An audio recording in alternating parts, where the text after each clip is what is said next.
and now fasting the day of Ashura, the blessings that we learn from the Prophet ﷺ, and the blessings that are given to us through some of the authentic narrations of the pious predecessors will not be able to encapsulate some of the things that perhaps we don't even know about these days, and some of the hidden blessings that Allah subhanahu wa ta'ala would, bi'idhnillah, envelope us in, embrace us in through His infinite mercy subhanahu wa ta'ala. And so when you talk about the day of Ashura and what it is attributed to, first and foremost, there's a narration that we find in some of the books of Athar, the books where you have narrations of the previous prophets that mention that this was the day that the Safina of Nuh alayhi salam, the Ark of Noah, finally took its rest on Jabal al-Judi, on the mount. So after circulating for however long Allah subhanahu wa ta'ala caused it to circulate, that this would have coincided with the day that Allah subhanahu wa ta'ala caused the Ark of Nuh alayhi salam, the Safina of Nuh alayhi salam, to finally settle. And obviously the significance of that would be that this was a time where you had those that rebelled and transgressed, that were drowned in their disbelief, including the son of Nuh alayhi salam, who was not spared due to his relationship to Nuh alayhi salam, and Allah subhanahu wa ta'ala saving the people of belief in an extraordinary way.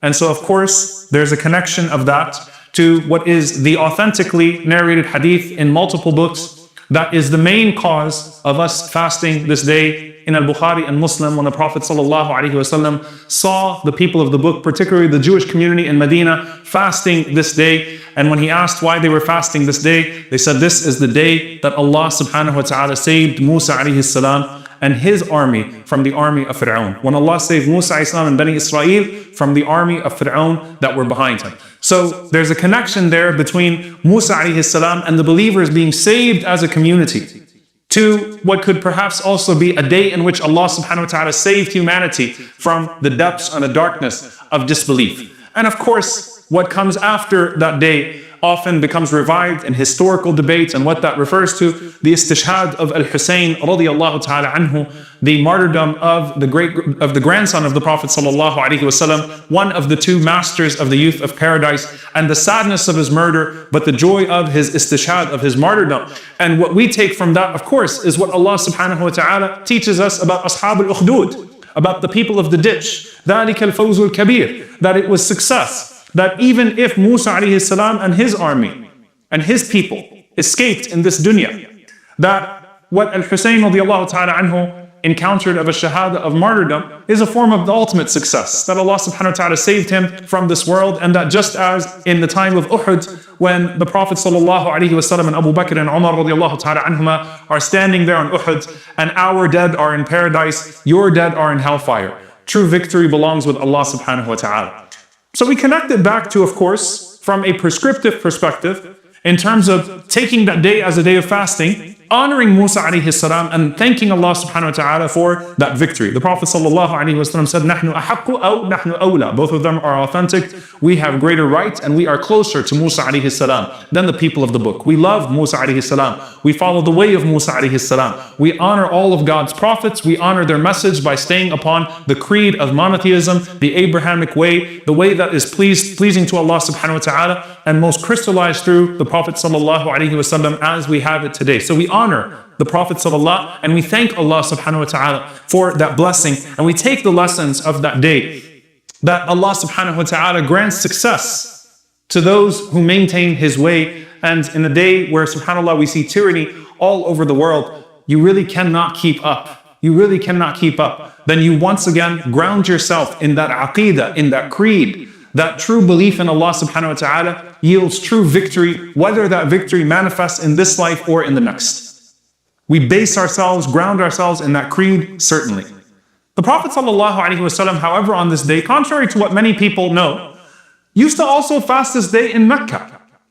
And this is authentically narrated that Quraysh used to also fast this day. So the Jews in Medina fasted this day, Quraysh fasted this day. And the ulama mentioned some reasons for this, that just as some of the remnants of the Hajj, the way of Ibrahim alayhi salam, remained amongst the people of Mecca, and they had some adat, some traditions that they held on to that would have coincided with the truth, that this could possibly be one of those things. Just as, for example, when we talk about Ashura, aligning with incidents in the past as well, when Allah subhanahu wa ta'ala allowed for the 10 days of Moses, the 10 days of Musa alayhi salam, أتممناه عشرة, that we completed. تم ميقات ربي, he completed the period with his Lord by adding 10 days, that coincided with the 10 days of Dhul Hijjah, the first 10 days of Dhul Hijjah. It could also be that there was a remnant of that there was something left over that guides people to the truth. And so the Prophet ﷺ used to fast that day, even in Mecca, which is authentically narrated. Now, what do we take from this, from how we approach this day?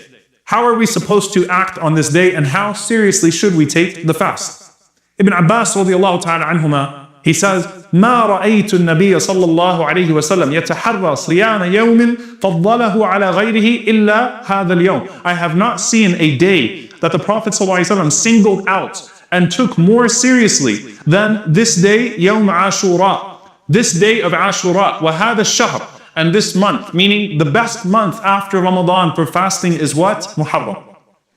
This is the best month after the month of Ramadan for fasting, voluntary fasts. And subhanAllah, the day of Ashura comes on the 10th, on Wednesday. It always comes on the 10th. It comes on Wednesday this year. And then you have Thursday, which is also a day of Sunnah fasting for those that would like to do so, bi'idhnillahi ta'ala. And then you get into, very quickly, Ayyam al-Bil, the white days, the middle days of the month, which also, inshallah ta'ala, are days that we could take as days of fasting. So it is the most blessed month of fasting, and this is the most blessed day, to the point that Ibn Abbas radiallahu ta'ala anhuma, some of the tabi'een, they said to them, عَجَبًا لَكُمْ يَا أَصْحَابَ رَسُولِ اللَّهِ, how strange are you, O companions of the Messenger of Allah sallallahu alayhi wasallam, you fast this day even when you travel. You fast the day even when you travel. Why is that? Whereas Ramadan, which are obligatory fasts, you put them off and you make them up. And he responded and he said, because Allah subhanahu wa ta'ala said about Ramadan, عِدَّةٌ مِّنْ أَيَّامٍ أُخَرٍ, that a person can make them up in days to come, but that is not the case for Ashura. So a person could even fast it when they are traveling to take advantage of the blessed day. And of course, those who are prohibited due to circumstances out of their hands, bidnillahi ta'ala, the reward is written down for them as well. Of course, we also know from the Sunnah of the Prophet ﷺ that this was a day that was initially mandatory for the believers to fast. And then the Prophet ﷺ made it voluntary with the obligation of Ramadan. قال عليه الصلاة والسلام هذا يوم من أيام الله. This is one of the days of Allah. فمن شاء صامه ومن شاء تركه. Whoever wishes to fast it can do so, and whoever wishes not to fast can do so. And we know lastly that the Prophet ﷺ, of course, in regards to Siyam, he alayhi salatu wasalam said that if he lived another year, he would add the 9th day to the day of the 10th. He would fast both the 9th and the 10th. And one of the reasons that the ulama mentioned, one of them, of course, to distinguish ourselves from people of the book. Another one, خَشْيَةَ نَقْصِ الْهِلَالِ. Imam al-Nawawi rahimahullah says, in case the hilal, the sighting, was off. And we know that this year, by the way, some are fasting on Thursday, some are fasting on Wednesday. So perhaps it is an opportunity, bidnillahi ta'ala, to fast both Wednesday and Thursday to make sure that Allah subhanahu wa ta'ala counts that day for you and that you reach that day. وَقَالَ عَلَيْهِ الصَّلَاةُ وَالسَّلَامُ إِنِّي أَحْتَسِبُ عَلَى اللَّهِ أَنْ يُكَفِّرَ السَّنَةَ الَّتِي قَبْلَهُ. I seek from Allah subhanahu wa ta'ala that this day will expiate all of the sins of the previous years. How beautiful is that? Now what I want to transition to, inshallah ta'ala, in conclusion to this. In general, a day of fasting should be honored with good deeds. In general, a day of fasting should be honored with sadaqah, should be honored with charity. Should be honored, if you can, with praying janazah if there is a janazah to pray and following the janazah. Should be honored with visiting the sick if you can visit the sick. This is a general day of fasting. It should be infused with good deeds and deprived of sins that would take away the blessings. So of course, a day that is the most preferred day of the most preferred days to fast after Ramadan, how will you honor that fast? And so you find some of the narrations. One narration, which is in Ibn Abd al-Barr and al-Bayhaqi, and it is disputed in its authenticity, and I have no care to go into that dispute on the minbar. There have been entire books written about this. But just to say that some of the scholars considered it authentic, others did not, that the Prophet ﷺ said, مَنْ وَسَّعَ عَلَى نَفْسِهِ وَأَهْلِهِ يَوْمَ عَاشُرَاء وَسَّعَ اللَّهُ عَلَيْهِ سَائِرَ سَنَتِهِ. That whoever spends generously on their family, on themselves and on their family on that day, in sadaqah, Allah will be generous to that person, will spend upon that person for the entire year. Which is very interesting. And again, it's narrated in Shu'ab al-Iman, Ibn Abd al-Barr. Many of the scholars of the Sunnah, they spoke about this narration. And one of the proofs that they mentioned were that the narrators of the hadith itself said, جَرَّبْنَاهُ فَوَجَدْنَاهُ كَذَلِكَ, that we have practiced this and we have found that reward from Allah subhanahu wa ta'ala. Al-Hafidh ibn Rajab rahimahullah ta'ala, he narrates that Imam Ahmad rahimahullah said he heard Sufyan ibn Uyayna rahimahullah, who is not a Sahabi, but who's one of the Tabi'een, say, جَرَّبْنَاهُ مُنْذُ 50 سَنَةً أو 60 سَنَةً فَمَا رَأَيْنَا إِلَّا خَيْرًا, that we have practiced this for 50 or 60 years, and we only found good from Allah subhanahu wa ta'ala. That as we gave in sadaqah, spent in sadaqah, and charity, and the best of charity to spend on is your family, that Allah subhanahu wa ta'ala would increase that for you, and that Allah subhanahu wa ta'ala would spend on you, would reciprocate that generosity for the year as well.